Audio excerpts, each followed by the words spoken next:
there, so I'm not sure what that's going to be. It's going to be something.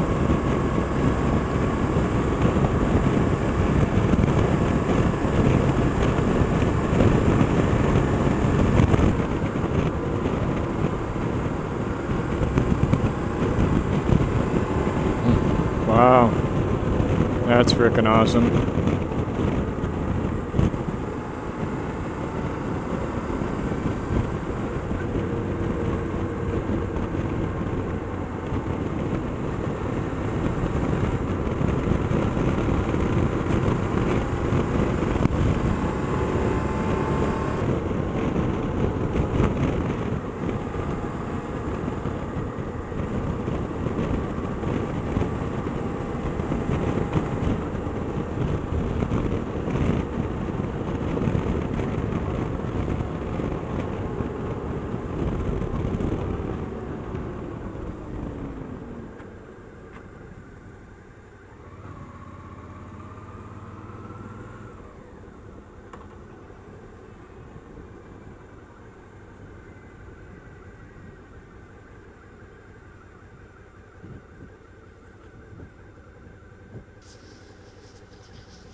Okay, I decided I'd share this clip with you guys just as a rookie things not to do as a motovlogger. I have made more mistakes and had more goof ups and foul ups than any one person should possibly have. I turn off my motorcycle, take my helmet off, and neglected to shut the GoPro off. So while I'm taking things out of the motorcycle, getting ready to go over and hopefully get some awesome shots, my GoPro is running and burning up memory card and battery and taking pretty much worthless video. So, and I had turned around and put my helmet on my mirror just as a resting place, and then realized that, oh, I needed to take that off of there. It wasn't going to be what I wanted for the photo of the motorcycle. So I take it off and I put it on the ground and still don't realize that the GoPro is on.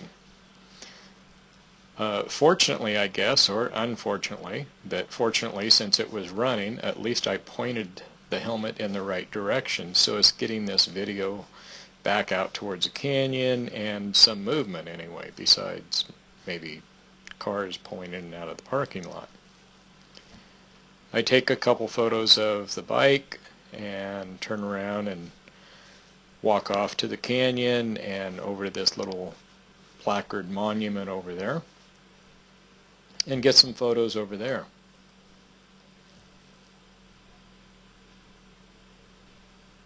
This viewpoint, by the way, was really incredible, looking down into the canyon and seeing Death Valley down below. Anyway, after taking some photos, then I'm messing around with my little selfie pole, putting that on my camera. I was going to get a shot there, and this beautiful young lady comes up and offers to take a shot of the old guy. Snaps a couple pictures of me, which I was very thankful for, and hands me my camera back, and then I proceed to walk back to the bike. And I still had not, at this time, realized that my camera, the GoPro, was still running. And eventually, by the time before I get back to the motorcycle, it had shut itself off. So, all the things not to do as a motovlogger should be 101.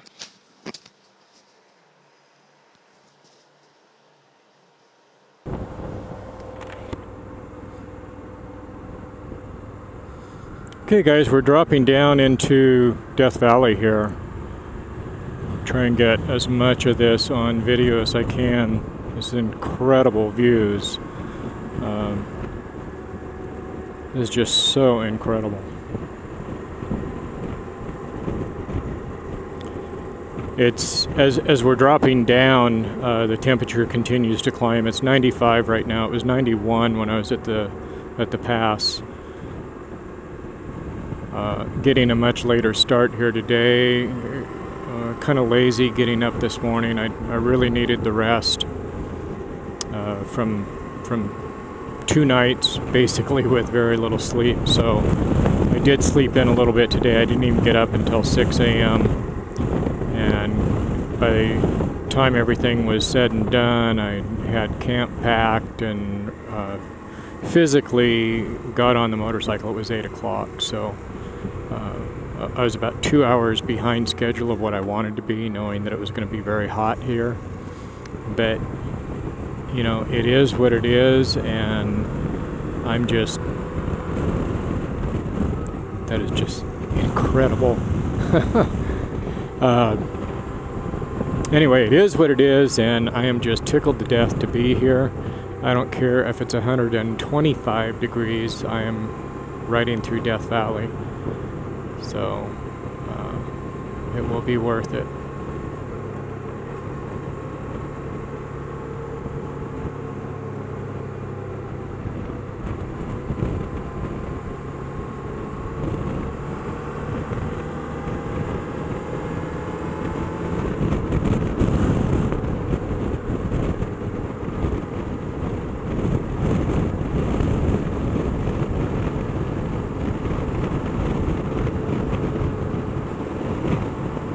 Last night, just before arriving to the KOA campground, I stopped at the store. I hadn't had anything to eat there other than my lunch. Oh, I take that back. I did have oatmeal at Starbucks, and then I had a chef salad in Kings Canyon National Park. So with the exception of that, that was all that I had. I ended up buying some really good California grapes and a couple apples, and which I had the grapes last night. I'm just a grape fanatic. I love grapes, and that was my supper last night. But anyway, getting back, I ran into this old timer at the store.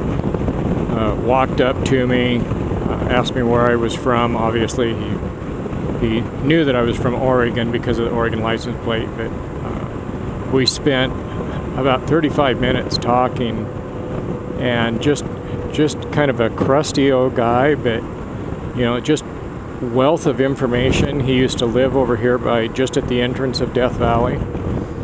Grew up here. His father and grandfather evidently worked some mines that were here, and he said he worked them for a short time and just had to kind of get out of here.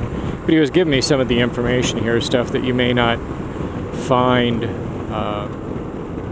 you know, on the placard boards and things like that. And I would have loved, if it hadn't been so late, I wanted to get camp set up before it got too dark, and I would have loved to visited with him more. And actually, the type of guy was when he found out I was staying at KOA, he says, "Oh, heck no, don't do that." He says, "Why don't you just come stay at my place?" And you know, that was within probably 5 minutes of meeting the guy. Just a down-to-earth, really awesome dude. Get on your own lane. And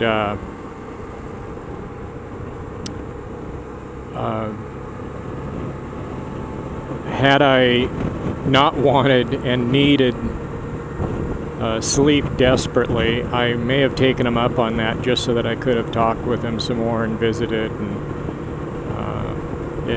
it would have been time really well spent. But at that point, I really needed the sleep too.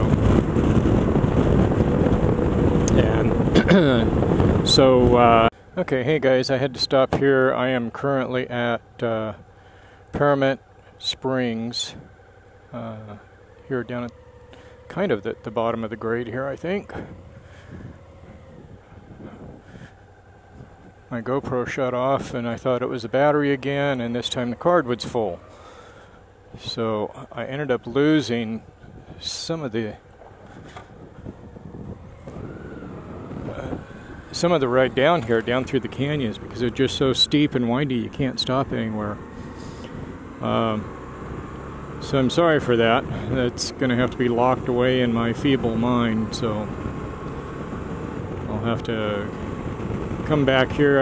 I want to bring my wife back because she's not able to join me on this trip, so we'll do it again.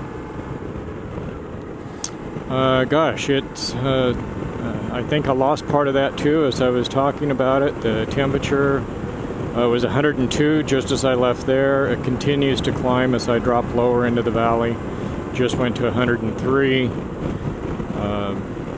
I am definitely starting to sweat. I feel sweat running down into my boots, and it's plenty warm.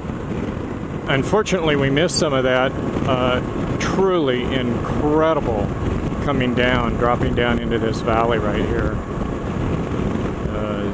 Just the vistas and coming through the windy turns and whatnot. It was very, very incredible.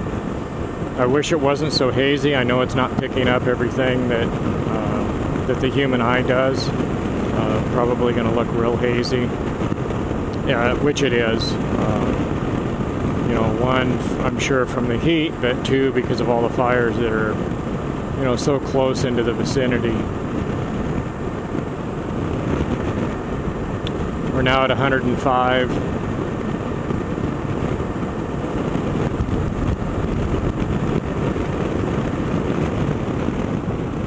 And this looks like, unless my eyes are playing tricks, this is some flashing lights coming ahead at us.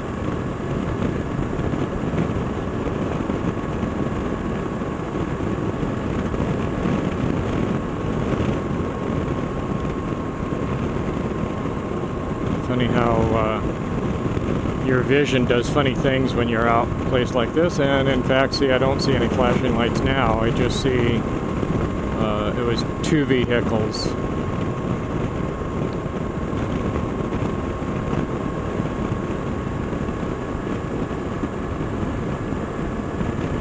Trona. Now the gentleman that I was speaking about yesterday, he worked out here at Trona. Still maintaining 105 at the moment. Okay, so in the event of trying to save battery life and my memory card, I'm going to go ahead and shut this off. If something comes back up again, I hope that I don't lose it and I have enough time to get you back on board. So we'll talk to you later, guys.